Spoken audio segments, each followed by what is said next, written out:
obrigada, pastor. Agradeço também, é um prazer receber vocês aqui. It is a Eu quero, pleasure to em have, primeiro receive you here. lugar, parabenizar vocês, porque eu sempre digo que o trabalho missionário em lugares de extremo risco, como aquela região do Paquistão, é um trabalho para pessoas de fé e pessoas corajosas, porque é preciso ter muita coragem para enfrentar direta ou indiretamente grupos extremistas, protegendo as outras pessoas. Então, olha, Deus abençoe demais vocês. Amém. E muito obrigada por vocês estarem aqui num momento tão difícil. A gente os convidou mesmo, eles estão indo... Hoje que o senhor vai embora, né, pastor? Ele está regressando ao Paquistão hoje. Hoje à noite. E eu estarei indo para uma outra parte do Oriente. E eles nos deram o privilégio de estar aqui conosco hoje, antes de ir embora, para falar um pouquinho de todo o terror que os cristãos estão enfrentando naquela região do Paquistão.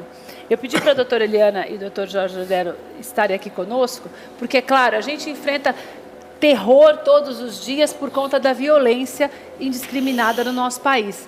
Mas é diferente de grupo. Nós não temos ainda abertamente grupos extremistas agindo contra nós. Pelo menos não que saibamos. Então, o nosso medo é o medo do dia a dia. E a preocupação com as vidas lá, porque a gente vê uma perseguição, né, pastor? O que se enfrenta naquela região é uma perseguição, né? Sim. O que é mais difícil para vocês? Você trabalha naquela região há quantos anos? Eu não trabalho somente no Paquistão, eu trabalho em outras áreas, regiões do Oriente Médio há quase 30 anos. E o pastor Tarek? Ele nasceu e se criou no Paquistão e desde a sua tenra idade que faz um trabalho nas áreas de vilarejos, no interior, nas áreas recônditas do país. E como é que começou o interesse dele em ajudar essas pessoas? Eu vou deixar que ele responda essa pergunta. Por favor. The question is when and why you started to wanting to, work where you work and do what you do. In Pakistan? Yes. Mostly we go to preach the gospel in rural and villages areas. Nós ministramos a palavra nos lugares, nas vilas, no interior. Mas quando ele começou a ter interesse por esse trabalho? When did you start doing this and why? I started the ministry in 2000 year. Eu comecei no ano de 2000 a fazer esse trabalho específico. Mas aconteceu alguma coisa na região onde ele morava que despertou para isso, pastor? Why? Did something happen? What made you start doing because when I was born, my parents dedicate me for the Lord. Quando eu nasci, meus pais me dedicaram ao Senhor. And I used to play guitar in the church when I was a teenage. Eu comecei a tocar guitarra quando era pequeno ainda, 13 anos. And one day, one pastor talked with me. Did you give your life to Jesus? And that's the turning point of my life. O pastor perguntou se eu tinha entregado meu coração para Jesus. Isso aí tudo junto foi o começo da minha vida no ministério. E qual é existiu um momento mais difícil nesse combate naquela região, nesse combate a essa violência que o comoveu mais, que sensibilizou mais? Is there anything specific that made you start doing what you're doing, like something that marked you, something like, God saved me from different areas of my life. He healed me and blessed me, and He used me for that. Deus começou a trabalhar na minha vida, mudou algumas coisas, e aí eu comecei a fazer esta obra. E o que é mais difícil para manter essa obra?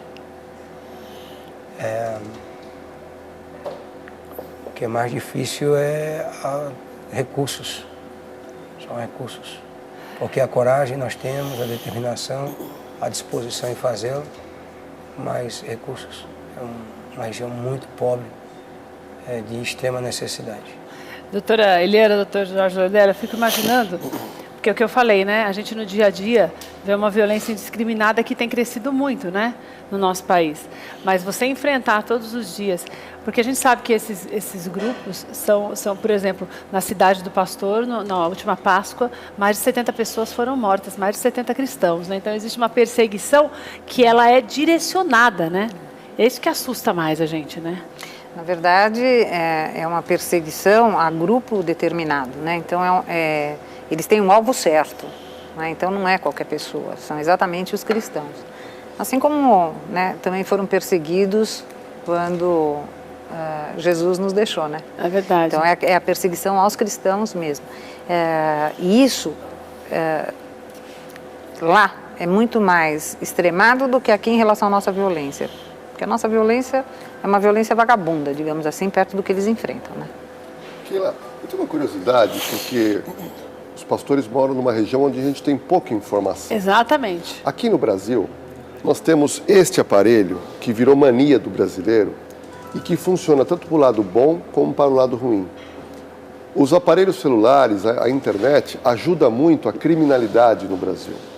A pergunta que eu faço a vocês: o que os meios digitais, os celulares e a internet colaboram com esses grupos extremistas? Eles utilizam disso para alcançar outras pessoas, porque dizem que até no Brasil estão sendo cooptados brasileiros para participar desses grupos. Nós não comentamos sobre o que as outras pessoas estão fazendo. Nós apenas comentamos no que nós estamos fazendo. Mas a E tecnologia... nós fazemos uso desses aparelhos para propagar o senhorio do Senhor Jesus. Para disseminar a mensagem de salvação, o Evangelho, que é o poder de Deus para a salvação de todo aquele que crê. Então, vocês... eu até queria que você traduzisse para ele... vocês procuram combater toda essa violência pregando a palavra, tentando tirar as pessoas do alvo ou tentando tirá-los da possibilidade, por exemplo, de serem recrutados para essa violência. Como especificamente vocês conseguem fazer um trabalho lá que tente pelo menos frear essa disseminação da violência? Nós não somos um grupo militar, nós não somos governo, nós somos ministros do Evangelho, nós pregamos a palavra de Deus. She's asking, what we do to stop the violence, and I'm telling her we are not a military group, we are not government, we are Christians, we preach the gospel. So nós pregamos o Evangelho. E através da palavra que vocês buscam levar um alívio para essas pessoas, né, pastor? Nosso objetivo não é frear a violência, é levar as pessoas para o céu. E com isso vocês percebem que as pessoas se sentem mais seguras depois que são acolhidas pelo Evangelho, pastor? Nós não podemos responder por elas. Apenas podemos citar que pregamos o Evangelho e o nosso intuito é levar essas pessoas para o céu. É dar-lhes vida eterna, como está escrito: aquele que tem o Filho tem a vida eterna e aquele que não tem o Filho não tem a vida eterna. E como é que você sente que eles recebem isso? Porque eu imagino assim, quando você passa por situações de medo extremo, de violência extrema, as pessoas elas mudam também até a concepção daquilo que elas ouvem, né, pastor? E a palavra de Deus, ela sempre traz um alívio para a gente. Em qualquer situação, principalmente numa situação que a gente tem medo, que a gente passa por um problema. E vocês sentem essa mudança na vida das pessoas quando elas ouvem falar do Evangelho? Naturalmente, nós não tememos a morte. A morte não é a nossa preocupação. O que nós mais tememos é morrer sem Cristo. Eles não estão preocupados com a morte, até porque muitos nem querem viver. Que diferença faz? Nós falamos que a morte não é o fim, é apenas o começo. Um começo de uma maldição ou de uma bênção. No caso de aceitar a Cristo, é o começo de uma bênção. Vida eterna, morar com Deus nos céus. Pastor, eu queria que você perguntasse para ele, nesse episódio da Páscoa, que com certeza foi um momento triste, ele conhece muita gente porque foi na cidade dele, foi na cidade do pastor que houve esse ataque. Como é a reação das pessoas numa situação como essa? Como foi o dia dessas pessoas, das pessoas que estavam ali, que viram seus parentes mortos, esse ataque? Porque ninguém pode fazer nada, senão orar e pedir a Deus mesmo que alivie a dor das famílias, né? Como é um trabalho num dia como esse? Um dia onde há uma morte muito maior, com pessoas com muito mais vítimas. Né? Ainda mais ele que com certeza conhecia muita gente, né? Porque é a cidade dele. Sim, é onde eu tenho minha base. Que é onde você conhece o pastor, também. só corrigindo o nome dele, é Tariq. Não Tariq. É Tariq, é trevas em urdu. O nome dele é Tariq. Tariq. O pastor Tariq é meu parceiro. Eu tenho em cada país onde faço esses trabalhos, eu tenho uma parceria e é um ícone, posso dizer, do Evangelho em território paquistanês. Nós estávamos no Brasil com isso acontecendo, inclusive nós estávamos com o pastor Marco Feliciano, Sim. amigo nosso, em Rondônia, Sim. em uma conferência missionária, quando esse fato ocorreu. E nós oramos ao Senhor, foi algo muito triste, mas assim, para mim, é onde eu tenho minha base missionária. Eu tenho a base missionária em Lahore, e é onde ele mora, reside, e daí é onde nós fazemos o nosso trabalho. Mas eu vou perguntar para ele como foi, né, essa realidade. Por favor. What did you feel at that day when we were in Porto Velho, Rondônia? You heard about the attack. What did you feel? How did you see the whole thing that happened? Yeah, actually it's happening, but we pray for that. Aconteceu isso, Those nós people are oramos died, pelos que morreram, and we pray for their families. oramos pelas suas On famílias. that day of conference, fourth day of a conference, Nós estávamos na conferência aqui no Brasil. pray for the peace and blessing for the rest of the other families. Nós oramos para que a família tenha paz e seja Those are lost confortadas their lives. por aqueles que perderam suas vidas. A gente tem até fotos do que aconteceu lá. A gente tem algumas fotos que você que está em casa, você está vendo. A gente está mostrando para você a dor dessas pessoas que sofrem nesses ataques, desses grupos extremistas, e o trabalho lindo que os pastores estão fazendo lá. É uma luta diária, né, pastor? Porque resgatar as pessoas num lugar onde a dor é tão grande é um trabalho muito mais difícil, de dedicação muito maior, né? O maior desafio que nós enfrentamos são as pessoas ouvirem e crerem. É verdade, porque diante da dor a maior dificuldade realmente é manter a fé acesa, né? Porque quando passa por, né, doutor? Quando passa por um problema muito grande, a gente vê aqui que é engraçado como nós do outro lado do mundo, estamos alheios ao que é realmente a dor, né, pastor? Sim. Que é a realidade deles. Que é a realidade deles. Uma realidade muito difícil. E é muito fora da nossa realidade, né? Graças a Deus é fora da nossa realidade, mas a gente acaba se alienando e deixando de muitas vezes ajudar, porque eu imagino que é muito caro manter um trabalho como esse, né? Porque você precisa ter mais pessoas lá, não é um trabalho para uma pessoa, né? Quantas pessoas tem na equipe de vocês lá, pastor? Dentro do Paquistão nós temos um grupo reduzido, em todo o Oriente nós somos poucas pessoas que fazemos esse trabalho. Poucas pessoas, porque as pessoas têm um pouco de medo de trabalhar com vocês, pastor, ou porque também precisaria de mais dinheiro para que outras pessoas pudessem ir? Não é dinheiro. Nós temos muitas pessoas com dinheiro, mas poucas pessoas dispostas a dar a vida pela causa do Evangelho. Tem medo, né? Tem muita gente com medo, né? Nós somos poucos, os poucos que somos, alguns estão indo embora.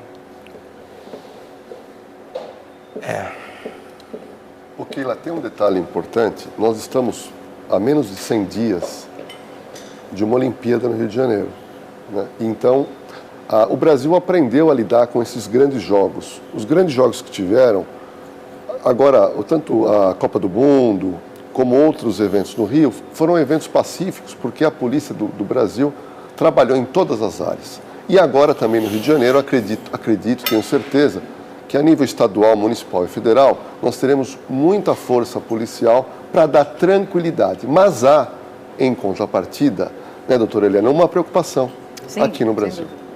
Porque é um evento que vai chamar a atenção do mundo, o mundo estará olhando para o Cristo Redentor, para o Rio de Janeiro.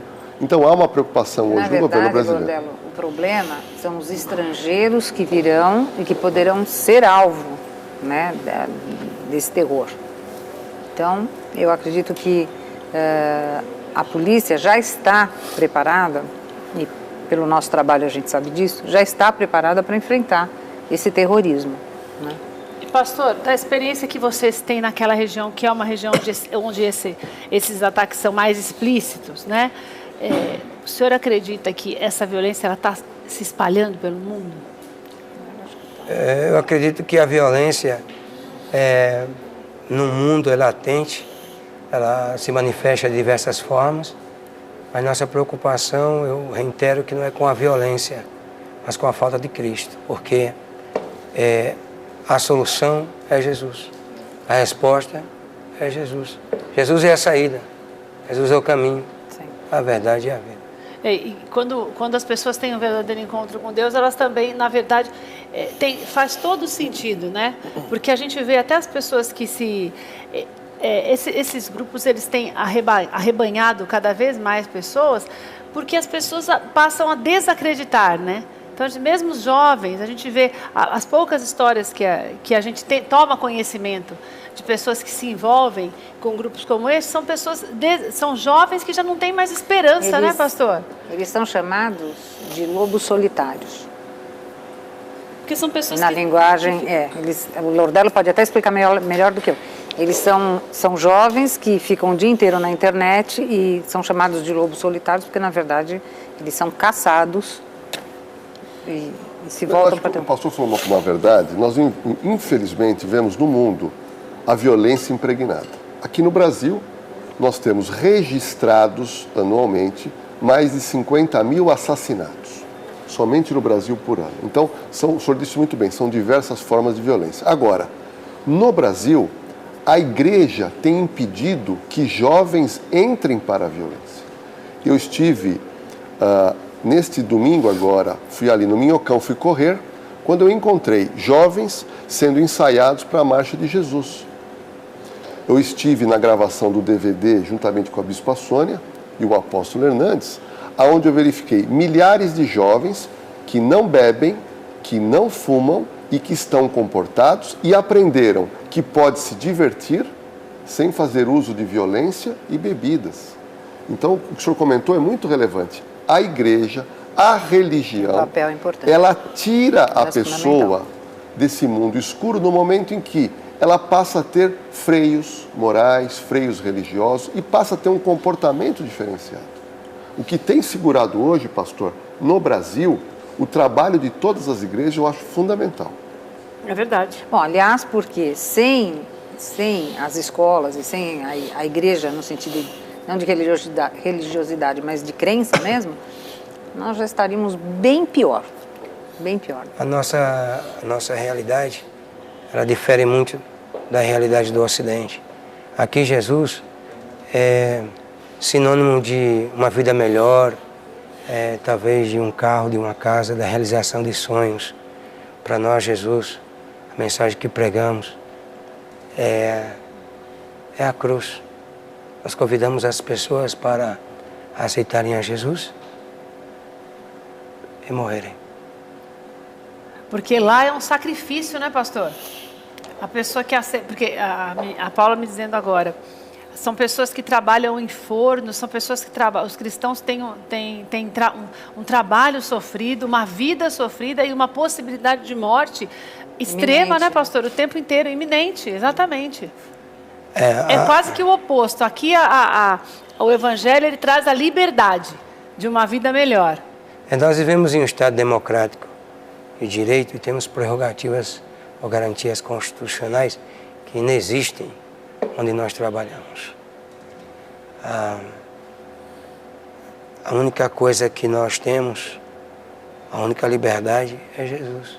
Porque ele disse, se o Filho, não existe, ele disse, se o Filho vos libertar, verdadeiramente sereis livres. Então nós pregamos isso, a liberdade em Cristo, e isso muitas vezes significa a morte. E pastor, como é feito um culto num lugar como esse, onde existe tanta perseguição? É tudo muito escondido? Ou... Em alguns lugares sim, dentro de cavernas, lugares remotos. Nós somos limitados no que podemos falar. Muito limitados. Tá. Mas existe um perigo iminente, mesmo quando ninguém declara sempre, né? Ser cristão em qualquer lugar. Sim. É como se fosse uma proibição. Sim. Essas liberdades, elas não existem. O nosso modus operandi, ele não pode ser falado aqui. Entendi. Tudo que eu posso dizer. Eu quero que você pergunte para ele se ele tem medo. De jeito nenhum. Do you feel scared to preach the gospel in Pakistan? No, mostly we preach the gospel in villages, and we love to preach the gospel in churches and villages. The question is, no fear. Are you afraid? No. Não tenho medo. Because its Bible says 365 times, fear not. Porque a Bíblia diz 365 vezes, não temos. É admirável, né, gente? Sabe o que mais me admira, pastor? Quando a gente vê uma situação, acho que o Lordelo até vai concordar comigo, quando a gente conhece pessoas como vocês, sabe que dá até uma vergonha dos medos que a gente sente? Não é? Dá uma certa vergonha, porque a gente faz sabe a tempestade no copo d'água? Eu sinto como se os problemas que nós tivéssemos aqui é uma tempestade no copo d'água perto do que vocês vivem todos os dias. Vocês vivem todos os dias sem saber como é que o dia vai acabar. Um dia desses eu estava em uma determinada igreja e uma irmã disse para mim, pastor, eu fiz um grande sacrifício para vir ao culto hoje. Aqui no Brasil?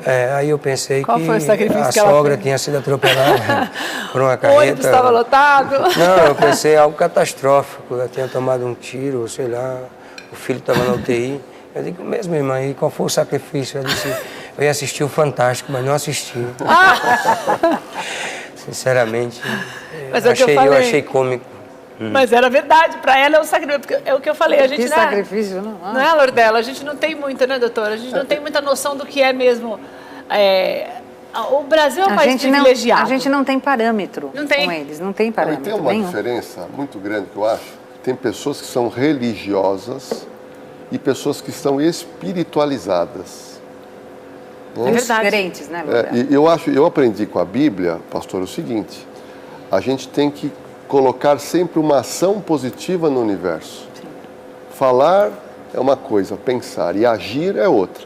E eu gostaria de saber do senhor, que parece que o senhor é brasileiro. Sou brasileiro naturalizado americano. Americano. E como o senhor foi parar no Paquistão? Como é que o senhor se envolveu com a religião e está hoje lá no Oriente Médio?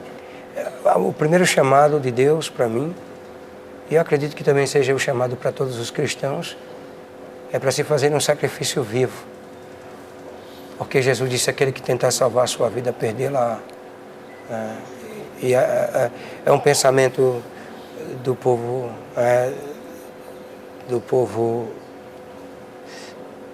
do qual Yeshua veio. Yeshua disse, aquele que tentar salvar a sua vida, perdê-la, mas aquele que perder a sua vida por amor de mim. Shaul, o apóstolo dos gentios, ele disse, viver é Cristo, morrer é ganho. Eu acho que a diferença maior está em que nós olhamos para as coisas do alto e aqui muitos olham para as coisas de baixo. E nesse chamado, o senhor larga a vida material e entra 24 horas para a vida espiritual? Não, até porque nós não somos anjos. Nós vivemos com a cabeça no céu, mas os pés no chão. Nós vivemos uma vida relativamente normal, não sei, depende, essa coisa acho que para vocês é muito relativo, para a gente eu acho que não é normal, para vocês já é, né? Os irmãos estão falando de lobos solitários, na verdade eu costumo me chamar de um lobo solitário. Um dia desses eu perguntei eu fui em um determinado lugar, e perguntaram, você é o quê? Você é pastor, é apóstolo? Eu disse, eu sou um escravo de Cristo. Um corajoso. Sou um escravo de Cristo. Mas eles queriam que eu desse um título. Uma nominação. Um status, e eu não estou preocupado com isso. A minha preocupação não é aparecer, vidas, né? Mas que Jesus apareça. Pastor, que Ele apareça. Eu queria encerrar te pedindo para deixar para a gente, por exemplo, as pessoas, existe uma maneira da gente ajudar no trabalho de vocês? Uma conta, sei lá, não sei como, mas isso que eu queria saber. Se a gente pode deixar para o nosso público que eles tenham a oportunidade de ajudar vocês a continuar salvando vidas naquela região tão sofrida. Porque tudo precisa de dinheiro. Para vocês estarem lá, para vocês manterem essa obra, para vocês se manterem lá. Existe uma maneira de ajudar, pastor? Sim, eu costumo dizer, nossa preocupação não está no dinheiro, nossa preocupação está primeiro, nós damos prioridade à oração. Nós precisamos que orem por nós. Amém. Não para que nossas vidas sejam preservadas, mas para que o Evangelho seja divulgado. Amém. Que orem para que as portas se abram e possamos proclamar ao Senhor Jesus Cristo. Em segundo lugar, precisamos sim dos recursos, mas nós não... na verdade, nós preferimos que se alguém puder nos convidar, porque nossa preocupação não é só o recurso, mas despertar a igreja do Ocidente. Amém. Levá-los a compreender, a entender com maior interesse, de forma mais precisa, o que nós fazemos. Porque o que adianta levar as pessoas a contribuírem simplesmente sem saber o que estão fazendo? É verdade. Nós queremos que as pessoas, sim, façam parte, mas que façam de que forma as pessoas consciente. Acordem, né, pastor? Sim. Para uma realidade que é diferente da nossa, mas que infelizmente existe. Você que está em casa, o que você ouviu do pastor Tariq e também do pastor Max não é nem um cisco perto do que acontece, perto do que eles vivem no dia a dia, perto da luta que é para pregar o evangelho, para levar uma palavra de muitas vezes de tranquilidade, outras vezes de consolo, mas o mais importante, uma palavra de fé, de salvação. O que eles falaram aqui não é nem um cisco, mas faz com que a gente entenda a importância de um trabalho como esse, mais do que isso, de que nós não temos problema. Porque a realidade dos cristãos num lugar de perseguição como é aquela região toda, não só o Paquistão, mas toda aquela região, é terrível e não chega nada para a gente do que acontece, né, pastor? A gente não tem nem noção. O que vocês ouviram aqui é um cisco perto do que é sofrido ali, do que aquele povo sofre em nome dia a dia do Senhor, pelo Evangelho, coisa que você recebe todos os dias na sua casa, que você pode estar aqui com a gente, que você pode ouvir uma palavra, que você pode ligar, você tem a liberdade de abrir uma Bíblia onde você estiver, de louvar, de ligar um CD, de ligar uma televisão, de ligar um rádio. Isso não existe num lugar como este. Eles se reúnem em cavernas e ainda sem saber se vão sair de lá com vida. Essa que é a verdade. Paulo disse assim: quando eu vim ter convosco, eu não quis saber de nada, exceto a Cristo e a este crucificado. Nossa mensagem é cristocêntrica. Amém. Eu não estou preocupado com o que eles estão fazendo ou deixam de fazer, seja eles quem forem. Nós estamos focados no que nós, na verdade não é nem o que nós, no céu, né, mas pastor? com o que o Espírito Santo através de nós está fazendo.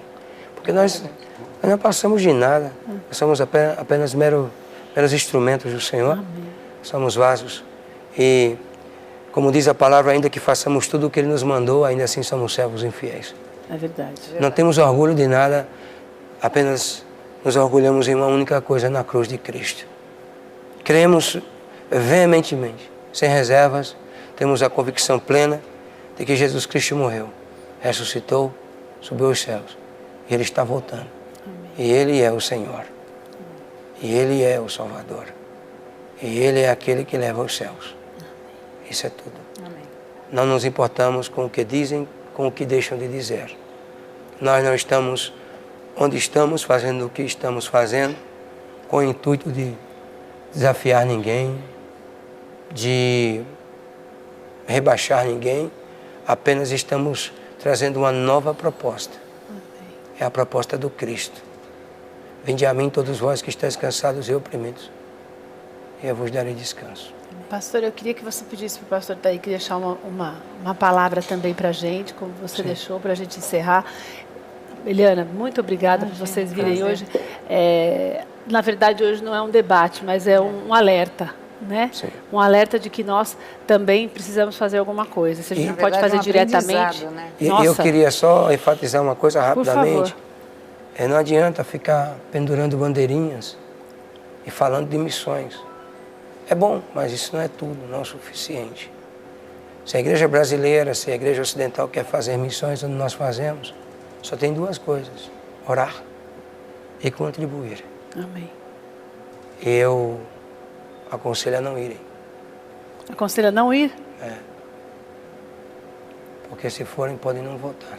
Exceto se estiverem dispostos a se fazerem sacrifícios vivos diante do Senhor. Meu Deus do céu. Um dia disseram para mim: eu vou te matar.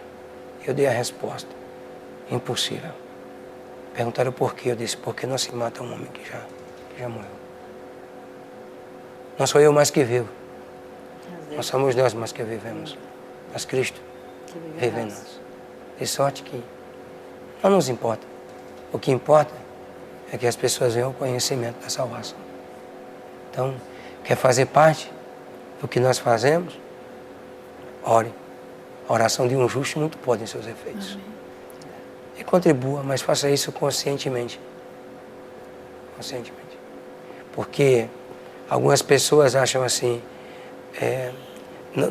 eu vou te dar tanto, pastor. Não estou preocupado com a sua quantidade. Eu estou preocupado com a conscientização de como você está dando. Está dando para quê? Para quem? Por quê? E, se possível for, pudermos deixar no final o nosso contato.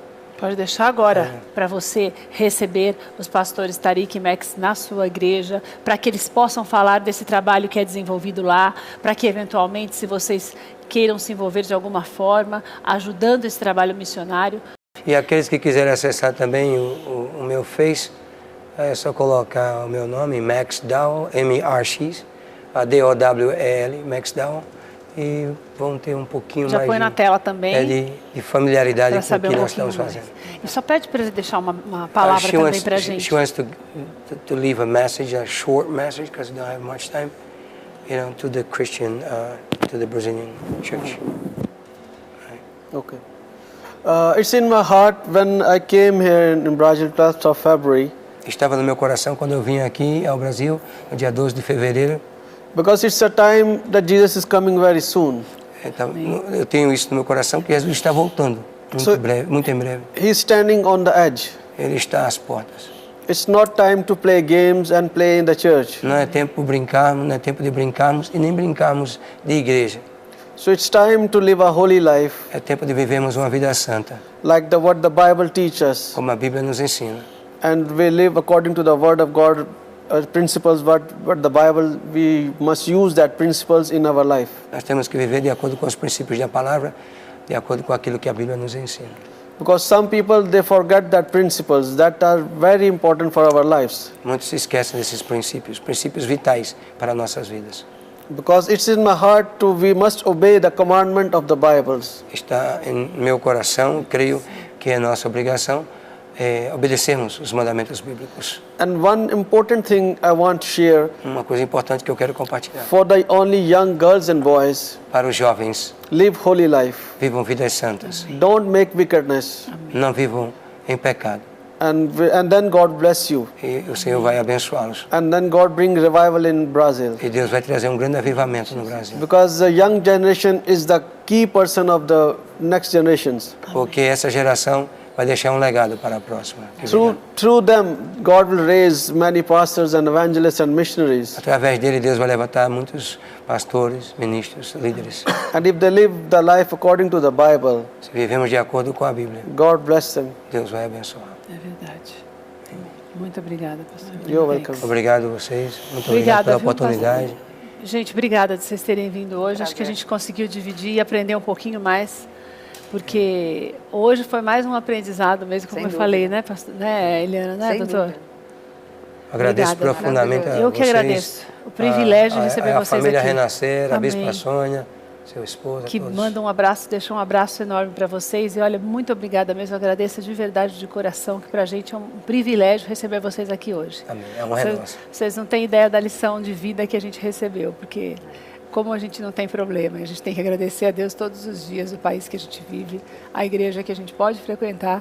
E quantas vezes a gente reclama de coisas que a gente nem imagina, quando tem pessoas morrendo por uma causa que nós muitas vezes não valorizamos. Deus abençoe demais vocês. Não sei se há tempo ainda, mas gostaria de fazer uma curta oração, abençoando a nossa nação, o nosso Brasil, pedindo ao Eterno que tudo seja feito para a glória dele, e que o Brasil, ele seja alcançado pela graça, pela misericórdia e por sua benevolência.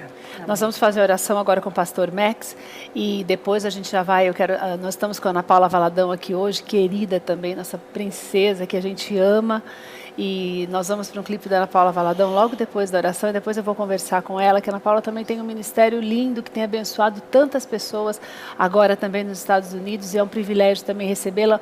Hoje o nosso programa está ainda mais abençoado e a gente fica muito feliz por receber essas pessoas de Deus aqui para estarem conosco. Nós vamos orar e depois você já vai assistir ao clipe da Ana Paula Valadão e eu já vou conversar com ela também. Pastor, por favor. Amém. Yahweh Elohim, Elohim de Avraham, de Isaac e de Jacob.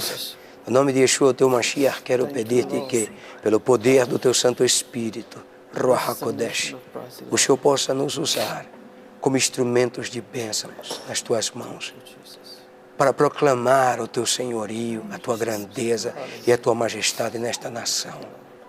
O Brasil é teu, Senhor. Nós cremos nisso. Seja lá onde formos, seja lá onde colocarmos as nossas mãos e pisarmos com as plantas dos nossos pés. Que a tua palavra seja anunciada com veemência, com intrepidez e com ousadia. Amém. Que muitos e muitos possam ouvir aos pés da cruz. Que vidas se curvem diante de ti e que elas possam um dia adentrar os portais da eternidade e morar conosco para todo sempre, junto contigo. Abençoa a nação brasileira. Abençoa com toda a sorte de bênçãos. E declaro que o Brasil, e que o Paquistão, e que o mundo é teu, Senhor. Amém, Senhor. Em nome de Jesus. Amém.